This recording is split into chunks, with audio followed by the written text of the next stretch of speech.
Hello everyone, तो कैसे हैं आप सभी। आई होप कि आप सभी अच्छे होंगे। दोस्तों, आज की इस वीडियो में क्लास 12 के बायोलॉजी के सबसे महत्वपूर्ण प्रश्न और उनके उत्तर के बारे में डिस्कस करने वाले हैं। ये वीडियो आप सभी के लिए बहुत ही इंपॉर्टेंट होने वाली है। अगर आप 2025 में बायोलॉजी का पेपर देने वाले हैं तो इन क्वेश्चन को बिल्कुल भी मिस मत कीजिएगा, क्योंकि ये सारे क्वेश्चन कई सालों से लगातार पूछे जा रहे हैं। 2025 में भी पूछे जाएंगे, इस बात की 100% की गारंटी देता हूँ।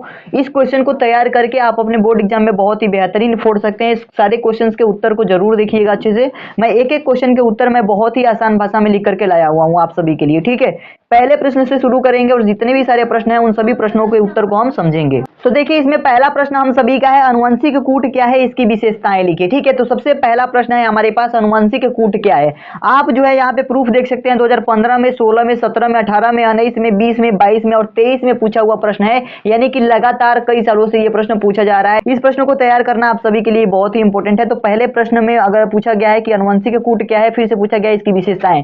सबसे पहले अनुवंशिक कूट को समझ लेते हैं कि ये क्या होता है। ठीक है, सबसे पहले हेडिंग बनाएंगे और इसमें लिखना है आपको अनुवंशिक कूट या जेनेटिक कोड। देखिए, जेनेटिक कोड, अनुवंशिक कूट को ही अंग्रेजी में कहा जाता है डीएनए अणुओं में स्थित नाइट्रोजन क्षारकों का अनुक्रम होता है। ये क्या होता है, डीएनए अणुओं में स्थित जो नाइट्रोजन होते हैं उन क्षारकों का अनुक्रम होता है, जिसमें प्रोटीन अणुओं के संश्लेषण के लिए संदेश निहित रहते हैं। ठीक है, इस बात को आप याद रखेंगे। तो ये हो गया हमारे पास अनुवंशिक कूट। अब इसकी विशेषताओं के बारे में बात कर लेते हैं ताकि इस प्रश्न का पूर्ण उत्तर हो जाए। तो देखिए, इसकी विशेषताओं की अगर बात करें तो वैसे तो विशेषताएं बहुत सारी होती हैं, लेकिन इस वीडियो में मैं 2 विशेषताएं बताने वाला हूं ताकि आपके उत्तर छोटे छोटे रहेंगे तो आप आसानी से उसे याद कर पाएंगे। ठीक है, तो देखिए, इसकी विशेषताओं में 2 विशेषताएं मैंने यहाँ पे बताया है। पहला हेडिंग देना है आपको सार्वभौमिकता, और इसमें आपको लिखना है सभी जीवों में अनुवंशिक कूट एक जैसा होता है। कैसा होता है, एक जैसा ही होता है। उदाहरण के लिए देखा जाए तो मनुष्य में, पौधों में, बैक्टीरिया व अन्य जीवों में समान न्यूक्लियोटाइड कोड होते हैं। ठीक है, क्या होते हैं, समान न्यूक्लियोटाइड कोड होते हैं। तो इस बात को आप याद रखेंगे। आई होप कि आपको यहां तक कोई दिक्कत नहीं होगी। ठीक है, अब बात करेंगे दूसरी विशेषता की। तो अनुवंशिक कूट की दूसरी विशेषता आपकी त्रिकीय में होगी, जिसे हम ट्रिपलेट कोड कहते हैं। आगे इसके पढ़े तो देखिए, हमारे पास अनुवंशिक कूट 3 न्यूक्लियोटाइड समूह में व्यवस्थित होता है। किसमें व्यवस्थित होता है, जो अनुवंशिक कूट होता है ना, ये 3 न्यूक्लियोटाइड समूह में, यानी कोडन जिसे कहा जाता है। ठीक है, इसमें व्यवस्थित होता है, जिसे ट्रिपलेट कोड कहते हैं। ठीक है, ट्रिपलेट कोड किसे कहते हैं, ये बात आपको समझ में आ गई। ठीक है, तो कि इसमें कोई भी दिक्कत आपको नहीं होनी चाहिए। पहले प्रश्न का इस तरीके से अगर आप उत्तर लिखेंगे तो एग्जामिनर आपसे अट्रैक्ट होकर के पूरे नंबर दे देगा और आपको ये सारे क्वेश्चंस के आंसर आसानी से याद भी हो जाएंगे, क्योंकि ये बहुत बड़े डिफिकल्ट शब्दों में मैंने नहीं लिखा है। बहुत ही आसान आसान शब्दों का यूज करके मैंने यहाँ पे इसका उत्तर लिखा है। आप आसानी से इसको याद कर सकते हैं। ठीक है, अब हम बात करेंगे अगले प्रश्न के बारे में। तो अगला प्रश्न आप सभी के पास है, प्रश्न है हमारे पास, डीएनए अंगुली छापी क्या है, इसकी उपयोगिता पर प्रकाश डालिए। ठीक है, ये क्वेश्चन कितना इंपॉर्टेंट है यहाँ पे आप देखेंगे तो आपको समझ में आएगा। देखिए, 2014 में, 15 में, 16 में, 17 में, 18, 19, 20, 21, 22, 23 लगातार 2014 से ये प्रश्न पूछा जा रहा है। ये प्रश्न आप सभी के लिए बहुत ही इंपॉर्टेंट है दोस्तों, और वैसे भी नॉलेज के लिए आपको बहुत जरूरी है ये जानना। देखिए, डीएनए अंगुली छापी का मतलब है डीएनए फिंगरप्रिंट की बात हो रही है। ये क्या है और इसकी उपयोगिता हमें बतानी है। तो उपयोगिता तो आप सभी को पता होगी। अब देखिए, ये क्या होता है, इसके बारे में थोड़ा सा हम यहाँ पे चर्चा कर लेते हैं। तो देखिए, इसका उत्तर लिखेंगे हम, डीएनए अंगुली छाप एक जैव प्रौद्योगिकी तकनीक है जिसका उपयोग किसी व्यक्ति के डीएनए पैटर्न की पहचान के लिए किया जाता है। यह तकनीक पहली बार 1984 ईस्वी में एलेक जेफरीज द्वारा विकसित की गई थी। ठीक है, ये किसके द्वारा विकसित की गई, एलेक जेफरीज द्वारा। किसके द्वारा, एलेक जेफरीज द्वारा। और बात करें डीएनए अंगुली छाप की, तो ये एक जैव प्रौद्योगिकी तकनीक है जिसका उपयोग जो है व्यक्ति के डीएनए पैटर्न की पहचान के लिए किया जाता है। ठीक है, आई होप यहां से क्लियर हो गया होगा कि डीएनए अंगुली छापी यानी कि डीएनए अंगुली छाप क्या है।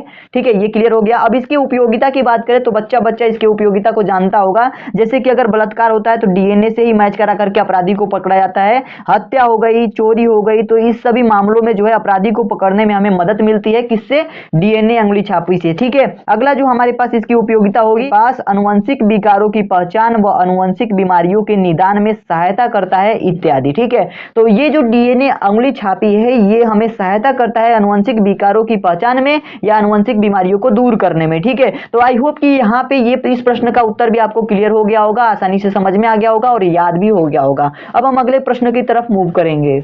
अब अगर बात करते हैं अगले प्रश्न की, तो अगला प्रश्न आप सभी के लिए बहुत ही इंपॉर्टेंट है, 2025 में आने का 100% चांस है इसका। तो देखिए प्रश्न हमारे पास ऑपेरिन, देखिए ऑपेरिन को कभी कभी ओपेरिन बोला जाता है, कभी कभी ऑपेरान बोला जाता है, ठीक है। तो इस तरीके से यहाँ पे कंफ्यूजन नहीं होना है कि गलत लिखा है या सही लिखा है, ठीक है। आप बस ये याद करते हुए चलिए, जैसा आपके क्वेश्चन पेपर में आएगा उससे इससे रिलेटेड शब्द आएगा तो आप लिख दीजिएगा। तो देखिए ऑपेरिन की परिकल्पना पर टिप्पणी लिखिए, ये साइंटिस्ट का नाम है, इनकी परिकल्पना पर हमें टिप्पणी लिखनी है। 2020 में, 14 में, 15 में और 18 में आया हुआ क्वेश्चन है। तो देखिए यह जीन का एक समूह होता है, क्या होता है, यह एक जीन का समूह होता है जो एक साथ नियंत्रित होते हैं और किसी विशेष कार्य से जुड़े होते हैं। देखिए टिप्पणी लिखना है तो हम कम से कम शब्दों में कोशिश किए कि इसके बारे में बता दें। तो आप जो है अगर डिटेल में इसके बारे में जानना चाहते हैं तो कमेंट कर दीजिएगा, बाद में इसे बता दूंगा, ठीक है। आपको इस तरीके से लिखना है कि यह जीन का एक समूह होता है जो एक साथ नियंत्रित होते हैं और किसी विशेष कार्य से जुड़े होते हैं, ठीक है। और दूसरी इंपॉर्टेंट चीज इसमें जरूर लिखनी है कि इसमें संरचनात्मक जीन, प्रोमोटर, ऑपरेटर और एक नियामक जीन भी शामिल होते हैं, ठीक है। तो इस बात को भी आप यहाँ पे लिख देंगे तो आपके जो है एग्जामिनर यहाँ पे देख करके अट्रैक्ट होंगे और आपको पूरे पूरे अंक देंगे। अगले प्रश्न की अगर बात करते हैं तो चौथा प्रश्न जो कि मोस्ट इंपॉर्टेंट प्रश्न है, आप सभी के लिए बहुत जरूरी है दोस्तों याद करना, डार्विन के प्राकृतिक वर्णवाद पर टिप्पणी लिखना है आपको संक्षिप्त में, ठीक है। देखिए ये क्वेश्चन 2015 में, 18 में, 19 में और 20 में आया हुआ प्रश्न है, आप सभी के लिए वेरी वेरी इंपॉर्टेंट प्रश्न है, 2025 में आने का चांसेस रखता है, ठीक है।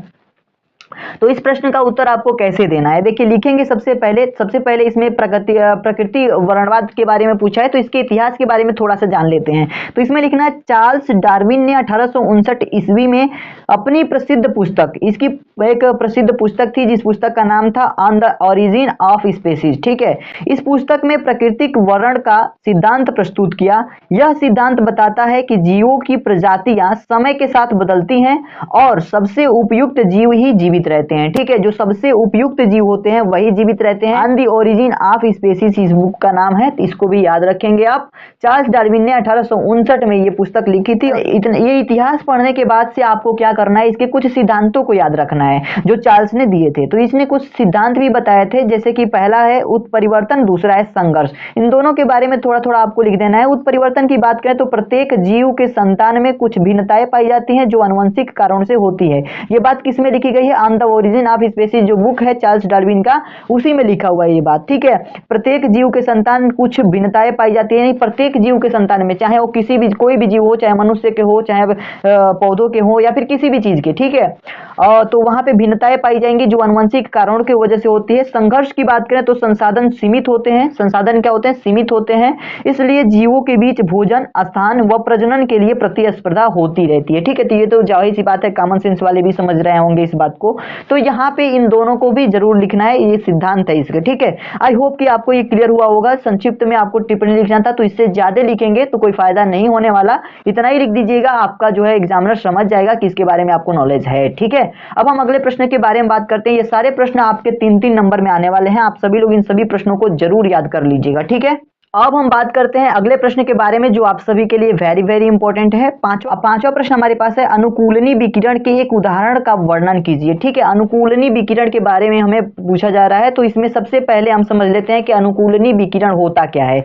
तो इसका उत्तर लिखेंगे, एक विशेष भूभौगोलिक क्षेत्र में विभिन्न प्रजातियों के विकास का प्रक्रम एक बिंदु से प्रारंभ होकर अन्य भूभौगोलिक क्षेत्रों तक प्रसारित होने को अनुकूलनी विकिरण कहते हैं, ठीक है। अनुकूलनी विकिरण किसे कहते हैं, क्या ये बात आपको समझ में आ गई, नहीं समझ में आई, फिर से एक बार इसकी परिभाषा को पढ़ेंगे। सिंपल सी परिभाषा है, एक विशेष भूभौगोलिक क्षेत्र में विभिन्न प्रजातियों के विकास का प्रक्रम एक बिंदु से प्रारंभ होकर, क्या होगा, एक बिंदु से प्रारंभ होकर अन्य भूभौगोलिक क्षेत्रों तक प्रसारित होने को अनुकूलनी विकिरण कहते हैं। तो बस इतनी सी बात याद रखनी है, ये हो गया अनुकूलनी विकिरण की परिभाषा। और जैसे उदाहरण आपसे पूछा है तो उदाहरण में आप लिखेंगे ऑस्ट्रेलियाई मार्सुपियल, ठीक है। ऑस्ट्रेलियाई मार्सुपियल जो होता है, जिसे हम शिशुधानी प्राणी कहते हैं, ये विकिरण जो है अधिकांश मार्सुपियल एक समान पूर्वज से जो है क्या होते हैं, विकसित होते हैं। और बात करें ये विकसित कहां से हुए हैं, तो सभी मार्सुपियल ऑस्ट्रेलिया महाद्वीप में विकसित हुए हैं। कहां पे विकसित हुए हैं, ऑस्ट्रेलिया महाद्वीप में विकसित हुए हैं, इसीलिए इन्हें ऑस्ट्रेलियाई मार्सुपियल बोला जाता है, जिसे शिशुधानी प्राणी भी कहा जाता है। आई होप कि आपको ये सारे क्वेश्चन जो है क्लियर हो गए होंगे। जितने क्वेश्चन मैंने इस वीडियो में बताए हैं वो आप सभी के लिए इंपॉर्टेंट है दोस्तों, और भी प्रश्न मैं आप सभी के लिए लेकर के आऊंगा। अभी के लिए इतना ही रखते हैं इस वीडियो में,